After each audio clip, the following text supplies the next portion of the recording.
بسم اللہ الرحمن الرحیم الصلاۃ والسلام علیک سیدی یا رسول اللہ وعلی علیک و صحابک سیدی یا حبیب اللہ الصلاۃ والسلام علیک سیدی یا نور اللہ وعلی علیک و صحابک سیدی یا رحمۃ للعالمین بسم اللہ الرحمن الرحیم۔ حضور اقدس سے آزاد کردہ غلام حضرت سفینہ بیان میں سمندر میں کشتی پر سوار ہوا۔ وہ کشتی ٹوٹ گئی، بس میں اس کے ایک تختے پر چڑھ بیٹھا اور ایک بن میں جا نکلا جس میں شیر تھے۔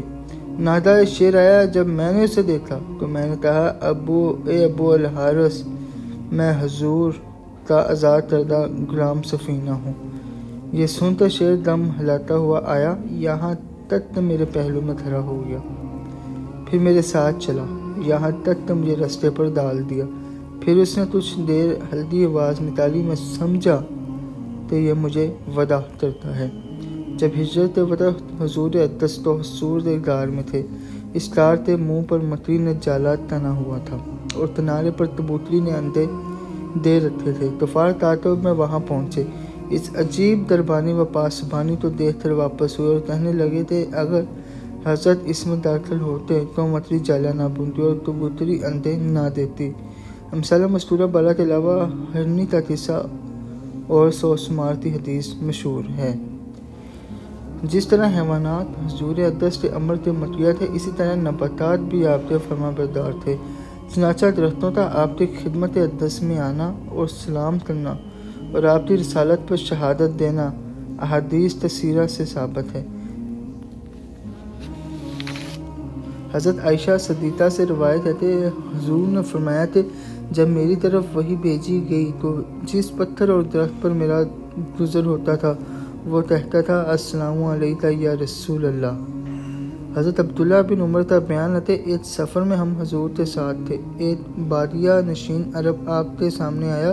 جب وہ نزدیک ہوا تو حضور نے اس سے فرمایا کہ کیا تو خدا کی وحدانیت اور محمد کی رسالت کی گواہی دیتا ہے؟ اس نے کہا آپ جو کچھ فرماتے ہیں اس پر کون شہادت دیتا ہے؟ حضور نے فرمایا یہ درخت۔ بس آپ نے اسے بلایا، حالانکہ وہ وادی کے کنارے پر تھا۔ وہ زمین کو چیرتا ہوا سامنے آ کھڑا ہوا، آپ نے 3 بار اس سے شہادت طلب کی۔ اس نے تینوں بار شہادت دی کہ واقعی میں ایسا ہی ہے جیسا کہ آپ نے فرمایا، پھر درخت اپنی جگہ پر چلا گیا۔ حضرت ابن عباس سے روایت ہے کہ بنی عامر بن صعصع میں سے ایک بادیہ نشین عرب نبی کی خدمت اقدس میں آیا اور کہنے لگا میں کس چیز سے پہچانوں کہ آپ اللہ کے رسول ہیں؟ آپ نے فرمایا بتا، اگر میں اس طرح خرما کی شاخ کو بلا لوں تو کیا تو میری رسالت کی گواہی دے گا؟ اس نے عرض کی وہاں۔ بس آپ نے اس شاخ کو بلایا، وہ درخت سے اترنے لگی یہاں تک کہ زمین پر گری اور پھڑکنے لگی۔ حافظ ابو نعیم کی روایت میں ہے کہ وہ آپ کی طرف اس حال میں آئی کہ سجدہ کر رہی تھی اور اپنا سر اٹھا رہی تھی، یہاں تک کہ وہ آپ کے پاس پہنچی اور آپ کے سامنے کھڑی ہو گئی۔ حضور نے فرمایا کہ اپنی جگہ پر واپس چلی جا۔ بس وہ اپنی جگہ واپس چلی گئی۔ یہ دیکھ کر اس عربی نے کہا میں گواہی دیتا ہوں کہ آپ اللہ کے رسول ہیں، اور ایمان لے آیا۔ حضرت جابر فرماتے ہیں کہ ہم نے حضور کے ساتھ سیر کی یہاں تک کہ ہم ایک فراخ وادی میں اترے۔ حضور قضائے حاجت کے لیے تشریف لے گئے، آپ نے کوئی چیز نہ دیکھی جس کے ساتھ پردہ کر لیں۔ نادا آپ نے اس وادی کے کنارے 2 درخت دیکھے، آپ نے ان 2 میں سے ایک کے پاس قدم رنجا فرمایا اور اس کی ایک شاخ کو پکڑ کر یوں ارشاد فرمایا اللہ کے اذن سے میری فرمانبرداری کر۔ اس درخت نے آپ کی اس طرح فرمانبرداری کی جیسے کہ نکیل والا اونٹ شتربان کی فرمانبرداری کرتا ہے، یہاں تک کہ آپ دوسرے درخت کے پاس آئے اور اس کی ایک شاخ کو پکڑ کر فرمایا اللہ کے اذن سے تم دونوں مجھ پر مل جاؤ۔ پس وہ درخت باہم مل گئے۔ حضرت جابر کہتے ہیں میں اپنے دل میں اس امر عجیب کی نسبت حیرت سے سوچنے لگا۔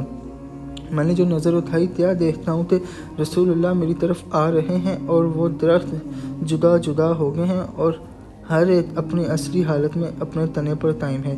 میری دل سے دعا اللہ اپنے پیارے رسول پیارے حبیب حضور سرکار رحمت للعالمین و خاتم النبیین حضور کے ساتھیوں پر اپنا فضل اور اپنا کرم فرمائے۔ تاج سر ختم نبوت زندہ باد، پاکستان زندہ باد۔ اللہ حافظ۔